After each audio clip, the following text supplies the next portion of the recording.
feathered dinosaurs existed in the past. In support of this belief, museums have added feathers to many common dinosaur models, such as this velociraptor exhibited at the Museum of Victoria in Australia.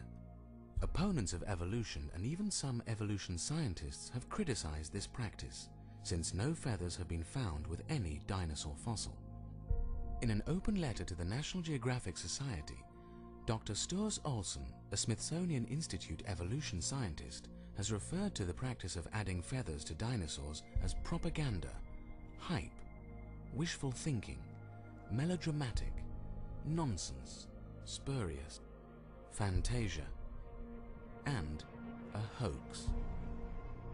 He wrote, "The idea of feathered dinosaurs and the theropod origin of birds is being actively promulgated by a cadre of zealous scientists acting in concert with certain editors at Nature and National Geographic, who themselves have become outspoken and highly biased proselytizers of the faith. Truth and careful scientific weighing of evidence have been among the first casualties in their program, which is now fast becoming one of the grander scientific hoaxes of our age." This practice may not be the only scientific impropriety in the bird evolution evidence list. In the mid-1990s, a whole series of fossils with feathers were found in the Liaoning province of China. According to evolution scientists, the discovery of unique feathered fossils supports bird evolution. But reliability problems have emerged for these fossils. Dr. Timothy Rowe is a paleontologist who supports evolution and runs the University of Texas CAT scan laboratory. Dr. Rowe had the unique opportunity to closely examine a Chinese fossil called Confucius ornis, which to the naked eye appeared to be a solitary fossil. I believe we scanned this in 1997. It was just shortly after the bonanza of Liaoning had hit the news in a big way. I'd never handled any of these specimens before. And this was brought to me, and I thought this was how it came out of the ground. And I thought, wow, what an awesome specimen. It's complete and massive and it's easy to handle. And only by scanning it did I learn, in fact, how it had been repaired.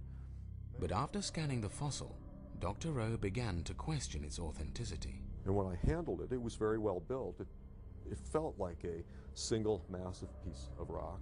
And only by looking at it in cross-section could I see that it was built in 3 layers, 2 of which were natural, and the intervening layer was made by humans.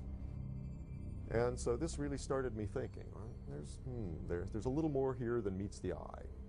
Grout and metal chips lay hidden inside the fossil, which became obvious when subjected to the scrutiny of the CAT scan. The fossil had been carefully painted to hide alterations. But once we scanned it, we could see the grout layer. And so when we see steel objects in these things, we know that it's got to be made by humans. Upon further evaluation, Dr. Rowe found a piece of the jaw had been substituted with a bone from another animal. Well, I have no idea what animal this piece came from. It's just a very small fragment of bone, and it was probably chipped out to fit this space. So I have no idea where this extraneous piece came from. There are some other odd pieces around the edges too that don't fit on this.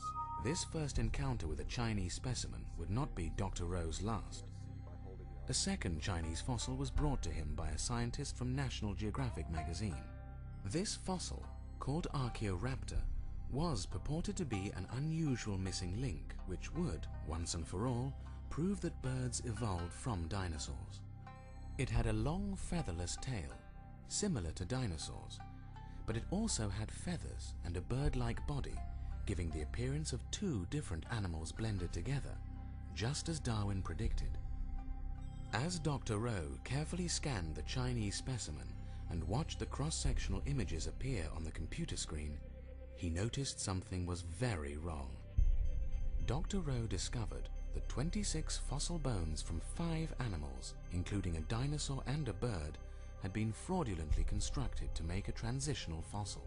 And that was the thing that caught our attention first. We could find no verifiable fit between the tail, the most spectacular part of this specimen. We could find no verifiable fit between that piece and any of the other parts of the block.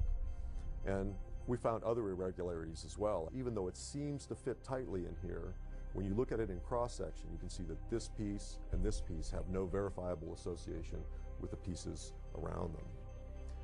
The next thing happened where the two shin bones were glued in. And likewise, these have no verifiable associations. The next thing that happened is that the foot was glued on, and I say foot rather than feet because this is a single foot. This is a slab and counter slab that were split and separated and glued in place to make it look as though there were right and left feet there. It's a clever use of materials. You know, if you're limited, you take a single foot and turn it into two, you know? Very, very creative. This schematic diagram shows how many different fossils and rocks were used to create Archaeoraptor. Each color represents a different type of rock and a different type of animal. Dr. Rowe reported his startling discoveries to the National Geographic scientist. Yet soon afterwards, the unexpected happened. National Geographic held a press conference announcing the discovery of Archaeoraptor, failing to disclose the fossil as a fraud.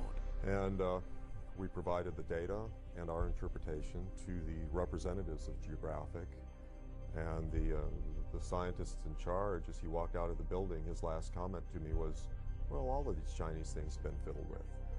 But he understood that there were profound questions surrounding this, and we'd been brought in as consultants simply to scan the specimen, and which we did. We presented our interpretation, original copies of the data to all parties, and it was a total shock when the news conference came that they were announcing that this was a valid specimen. 3 months after the original CAT scan was performed, National Geographic published its story about the discovery of Archaeoraptor. The article claimed that Archaeoraptor was a flying dinosaur, a missing link, and the best evidence that birds evolved from dinosaurs, but failed to reveal the serious discrepancies found by Dr. Rowe. Those who oppose evolution suggest that if evolution scientists have to add scales to the heads of birds, add feathers to dinosaurs when neither have been found, or resort to creating fraudulent fossils as evidence for evolution, then there must be no proof. Scientists who support evolution acknowledge that individual scientists have made mistakes, but these are corrected over time. This is how science works. Many are still convinced birds evolved from dinosaurs.